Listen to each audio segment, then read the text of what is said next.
El eje central de las criptomonedas es el blockchain. En términos sencillos, es una base de datos distribuida implementada sobre una red, punto a punto, que se interconectan sin intermediarios. Funcionan de manera similar a BitTorrent para el intercambio de información. ¿Cómo se evita el vandalismo y la corrupción en este ambiente caótico? Para comprender este proceso, tomemos como ejemplo el funcionamiento de la Wikipedia. La Wikipedia no tiene una autoridad central, ni tiene un editor de contenido que dicta las reglas, sino que la mantiene una comunidad de usuarios voluntarios. Si un usuario cualquiera intenta modificar una entrada y escribe disparates, luego de unos minutos la entrada es restablecida a su contenido original por alguno de los editores del sistema.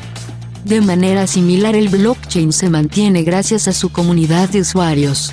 A diferencia de la Wikipedia, quienes mantienen la cadena de bloques a menudo reciben una compensación monetaria. La cadena de bloques es una base de datos distribuida. ¿Pero cómo se logra esto? Imaginemos un casino con una ruleta donde los jugadores no usan fichas y ninguno confía en los demás, así que todos deciden mantener una copia de las apuestas que se han hecho. Si hay una disputa entre los jugadores, pueden comparar sus anotaciones y decidir por mayoría quién tiene la razón. Pero, si uno de los jugadores se descuida, un atacante puede modificar sus registros. Así que añadieron un paso adicional. Al final de cada página, cada jugador coloca una firma con un resumen de la anterior, de modo de que las páginas quedan encadenadas unas a otras. Esto significa que la verificación de una lleva implícita la verificación de todas las anteriores, y también que modificar una requeriría modificar las siguientes. Cuando un ladrón trata de atacar, no solo tendrá que cambiar las jugadas anotadas, sino también las firmas y las páginas siguientes. Esto requiere gran cantidad de tiempo, suficiente para que los demás jugadores se den cuenta de que algo extraño está sucediendo. El casino ofrece recompensas a los jugadores cada vez que llegan a un consenso, mientras que si están conspirando son penalizados. De modo que a la larga se vuelve más beneficioso para los jugadores obedecer las reglas que romperlas. Veamos ahora una variante del problema de los generales bizantinos, como ejemplo de comunicación en ambientes de mutua desconfianza. Imaginemos a 4 ejércitos que desean atacar una ciudad, cada uno comandado por un general. Para poder ganar la batalla, al menos 3 ejércitos deben atacar al mismo tiempo. Los generales deben comunicarse a través de la ciudad para ponerse de acuerdo cuándo atacar o retirarse. Hay 2 problemas principales: cómo identificar si un general es un traidor o no. Cómo enviar un mensaje de un general a otro sin que el mensaje sea alterado en la ciudad. El problema de los traidores se soluciona al establecer solo un tipo de mensaje: atacar un día y hora específico, ya que no hay un mal momento para atacar y no hay cabida para la retirada. Para solucionar el problema de que los mensajes no sean alterados en el camino, los generales deciden que enviarán el mensaje junto con un número. Por ejemplo, 3 de agosto, 6 a.m. 174938777. Ese número, nonce, servirá para identificar si el mensaje ha sido modificado o no. Los generales previamente acordaron usar una fórmula que les permite transformar el mensaje en un número entero, hash. Ejemplo. La función de hash con el mensaje devuelve el número 000009866471. Los generales acordaron que un mensaje será válido si el resultado comienza con 5 ceros. En caso contrario, el mensaje será considerado como inválido. El método que los generales usan para buscar el nonce es probar números en secuencia comenzando por 1 hasta alcanzar una solución. Por lo tanto, el mensaje 8 de mayo, 8 p.m. debe ir acompañado con el número 192.525. Con esto vemos que no es fácil alterar un mensaje, porque requiere de mucho tiempo y esfuerzo. Esto es lo que se denomina prueba de trabajo. Ahora sí, definamos con precisión qué es el blockchain. El blockchain o cadena de bloques es una base de datos distribuida en una red descentralizada donde todos los nodos buscan alcanzar un consenso sobre la legitimidad de los datos bajo un ambiente de mutua desconfianza. Cada bloque de la cadena es un grupo de transacciones, formando un enorme registro de operaciones, donde se indica claramente quién le envió dinero a quién, en qué fecha y qué cantidad. De esta forma puede determinarse el balance total de cada uno de los miembros de la red. Cuando nos referimos a quién, no nos referimos a una persona sino a una dirección de una cartera. Una dirección es como un correo electrónico, es decir, es un identificador de a un usuario y al igual que los correos, los usuarios pueden tener varias direcciones dentro de la red. Una dirección es una clave pública generada con criptografía asimétrica, por lo tanto los montos asociados a una clave pública solo pueden ser reclamados haciendo uso de la clave privada correspondiente. Los bloques son grupos de transacciones.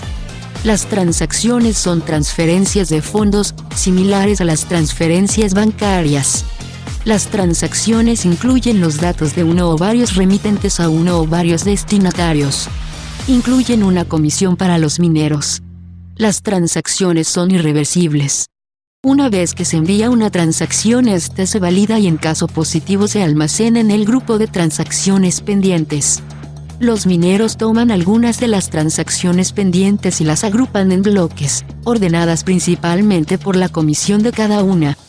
Cada bloque debe ser también validado, siguiendo un conjunto de procedimientos matemáticos.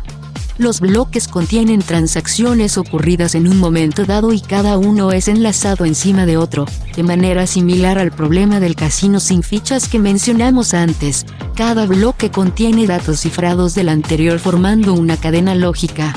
La información de un bloque varía de una moneda a otra, pero típicamente contiene la altura en la cadena con respecto al primer bloque, el tamaño, fijo o variable según el protocolo, volumen total de transacciones, así como la cantidad de comisiones totales, recompensa del minero por haber generado el bloque, dificultad, que puede variar según el protocolo y las circunstancias de un momento dado. Veamos qué sucede cada vez que alguien utiliza la red de Bitcoin para enviar dinero. Supongamos que Alicia quiere enviarle 0,1 Bitcoin a Beto. En este momento se crea una transacción. La información es enviada a todos los nodos de la red. Cada nodo valida la transacción y en caso positivo la guarda dentro de su copia de transacciones pendientes. Los mineros construyen cada uno un bloque candidato con la siguiente información. Datos del último bloque de la cadena. Un conjunto de transacciones seleccionadas de entre las pendientes. Una transacción adicional donde incluye la suma de las comisiones y la recompensa del bloque. Al igual que vimos en el ejemplo de los generales bizantinos, cada minero comienza a buscar un número nonce que al cifrarse con los datos del bloque se obtenga una cierta cantidad de ceros al inicio. Si un minero consigue una solución, entonces agrega su bloque como el último de la cadena en su copia local y transmite los datos del bloque ganador a todos los demás nodos. Los nodos reciben el último bloque obtenido, validan que efectivamente sea válido, y en ese caso lo aceptan como el último de la cadena, actualizan su copia local y comienzan a construir un nuevo bloque candidato. En ese momento Alicia y Beto reciben una confirmación. Beto recibe 0,1 Bitcoin, menos la comisión pagada por la transacción. Luego, cuando se consiga validar el siguiente bloque, Alicia y Beto tendrán 2 confirmaciones de su transacción. Luego 3, y así sucesivamente. Cada bloque nuevo agrega un nivel de seguridad a su transacción. Veamos ahora cómo funciona el blockchain de Ethereum. Ethereum es un proyecto inspirado en Bitcoin, pero con un objetivo totalmente diferente: ejecutar contratos inteligentes. Es mucho más complejo y poderoso que Bitcoin, ya que está pensado como una cadena de uso general para cualquier tipo de negocios, transferencias de dinero, contratos empresariales, compra y venta de activos, financiamiento de proyectos, etc. En este sentido, Ethereum no es una base de datos distribuida como Bitcoin, sino más bien una plataforma de computación distribuida, donde cada nodo de la red funciona como una máquina virtual, que puede ejecutar aplicaciones construidas en el lenguaje de programación, Solidity. La unidad básica son las cuentas. El blockchain lleva un control del estado de cada cuenta y todas las transacciones de la red son intercambios de información entre ellas. Existen dos tipos: cuentas de propiedad externas, que son controladas por claves privadas y permiten agregar programas a la red. Cuentas de contrato, son utilizadas por el sistema para ejecutar las aplicaciones y por lo general no interactúan con humanos. Un contrato inteligente es un programa de una cuenta contrato, que se ejecuta cuando se hace referencia a él en una transacción. La red de Ethereum mantiene también una moneda llamada Ether, que es la que comúnmente se compra en las casas de cambio. El Ether es utilizado como combustible para que los nodos de Ethereum funcionen. El blockchain de Ethereum puede ser visto como una cadena de programas que son ejecutados de manera indetenible. Un contrato inteligente es una pieza de código de programación. Una vez agregado al blockchain, es posible realizar transacciones que interactúen con él. En este momento tanto Bitcoin como Ethereum utilizan la prueba de trabajo como método de consenso. Sin embargo, existen otros métodos que se han desarrollado durante la evolución de las cripto.